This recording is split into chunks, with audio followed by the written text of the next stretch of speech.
Assalamu alaikum, alaikum, yeah. Assalamu alaikum, alaikum, yeah.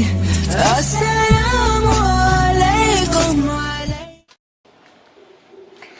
Salam alaikum. On va faire une pâte feuilletée avec un gâteau. Ok, donc comme il a dit, on va faire d'abord une pâte feuilletée. Pour la recette, on va faire après des petits palmiers avec. Vous la trouverez sur la recette de la série Top Chrono. Du coup, pour cette recette, vous allez avoir besoin de beurre congelé. Donc c'est très important qu'il soit congelé. Il faut qu'il soit congelé au moins 12 heures avant. Pour ma part, j'avais pas coupé. Donc le mieux, c'est avant de le congeler, de couper votre beurre et ensuite de le congeler coupé. Moi pour ma part j'avais oublié de faire ça, du coup j'ai pris un grand couteau, vous le chauffez avec de l'eau chaude et ensuite ça va vous permettre de couper rapidement votre beurre. Donc pour ça vous allez avoir besoin de, tiens je te laisse mettre, c'est quoi ça Yo? Donc voilà, donc il y a 246 grammes, pour la pâte feuilletée il faut faire du temps pour temps, donc pareil de la même quantité, donc on va mettre 246 grammes de farine aussi. Donc ce qui est bien avec le Thermomix, le TM6, c'est que vous avez une grande précision. Hop.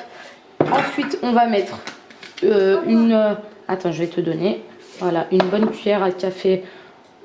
Enfin, ouais, 3 tiers de cuillère à café de sel. Allez.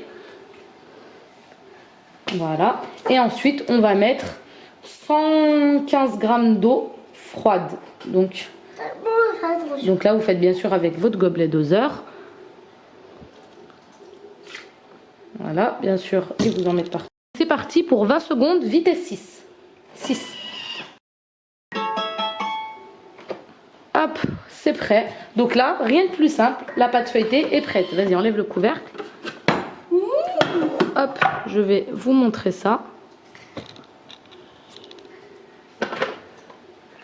Voilà, la pâte est prête. Vous avez encore des petits morceaux de beurre qui sont dedans. Il faut la travailler très rapidement pour pas que le beurre fond, c'est très important.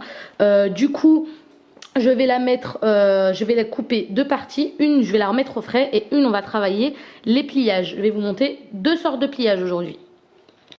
Donc là, c'est parti. On va commencer donc par fariner un petit peu le plan de travail. Et là, on va sortir notre pâte. Donc comme d'hab, on tourne avec les couteaux. Si c'est la première fois que vous regardez une recette. Là, pour récupérer ce qu'il y a au fond, vous pouvez faire le mode turbo. Mais notre pâte feuilletée. Hop. Et ensuite, bon ça vous pouvez le faire avec la spatule du Thermomix.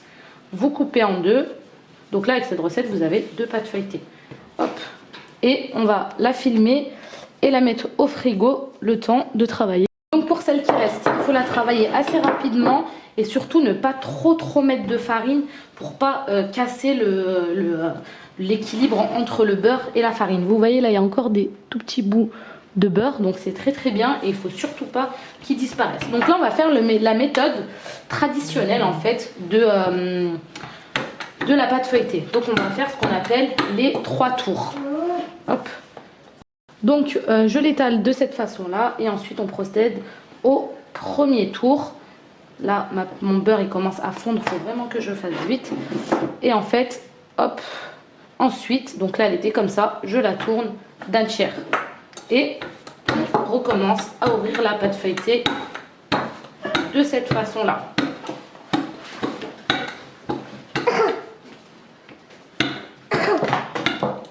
Là vous voyez, elle commence vraiment à chauffer. Le mieux c'est de la remettre au frais, mais je vais faire ça rapidement encore. Donc là, un deuxième tour. Hop, hop, là vous voyez le beurre commence à fondre. Hop. Je retourne encore une fois et je vais la réétaler. Hop.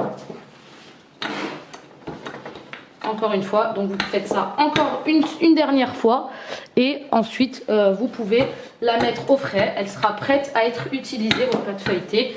C'est vraiment très simple, vous avez juste ça à faire et ensuite c'est prêt pour faire toutes les utilisations. Donc cette recette par contre elle n'est pas faite pour faire tout ce qui est croissant, etc. Il faut plus de temps de pliage pour plus de temps de repos, etc.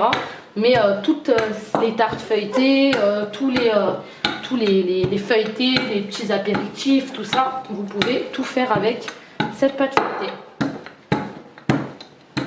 Hop. Et voilà, c'est fini.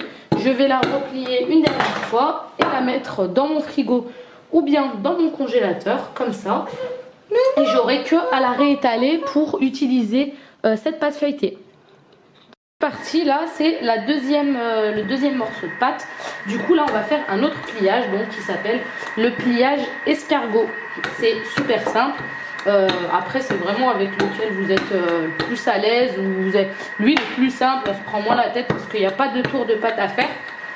Après, il y a d'autres classiques qui préfèrent plus faire les tours de pâte de leur pâte feuilletée. Là, c'est vraiment libre à chacun de faire ce qu'il veut et ce qu'il aime faire. Donc, on essaye de faire un truc plutôt régulier.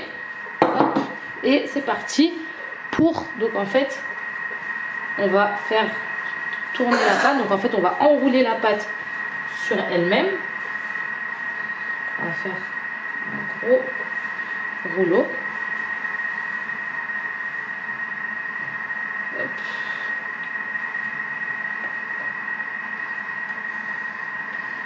Voilà, super. Voilà, vous obtenez un rouleau de cette façon-là. Et en fait, on va faire l'escargot, c'est-à-dire qu'on va le faire revenir sur lui-même. Hop. Et votre pâte feuilletée, elle est prête. Donc en fait là, c'est ça, ces couches-là qui vont permettre de faire le feuilletage. Là, vous voyez, mon beurre, il commence un peu à chauffer à la maison, il fait un peu chaud. Du coup, hop, on n'hésite pas à mettre un peu de farine, hein, on n'abuse pas trop sur la farine. Donc en fait là, je suis en train de lancer en même temps sur mon TM6 la sauce caramel. Donc là, j'ai fait la sauce caramel que je rajouterai après à la fin un tout petit peu de sel pour faire un caramel beurre salé.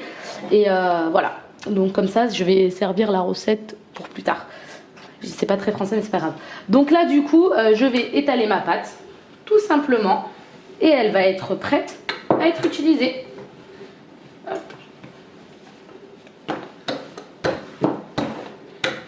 Rien de plus simple pour faire une pâte feuilletée maison. Donc là, vous pouvez l'utiliser directement, soit en rond, soit en rectangle. Moi, je vais la mettre en rectangle pour ma recette de tout à l'heure. Hop. Et là, vous l'étalez complètement. Donc là, moi, je vais la remettre au frais le temps que mon caramel soit prêt. Mais là, vous avez fini avec les deux techniques pour faire une pâte feuilletée. J'espère que la recette, elle vous a plu, que les explications sont simples et que vous allez pouvoir faire maintenant vos pâtes feuilletées maison. Car comme vous le voyez, c'est très, très, très simple et très rapide. Abonnez-vous à ma chaîne, activez la cloche pour ne rien manquer et vous pouvez me retrouver sur Facebook, Instagram et Snapchat. À bientôt!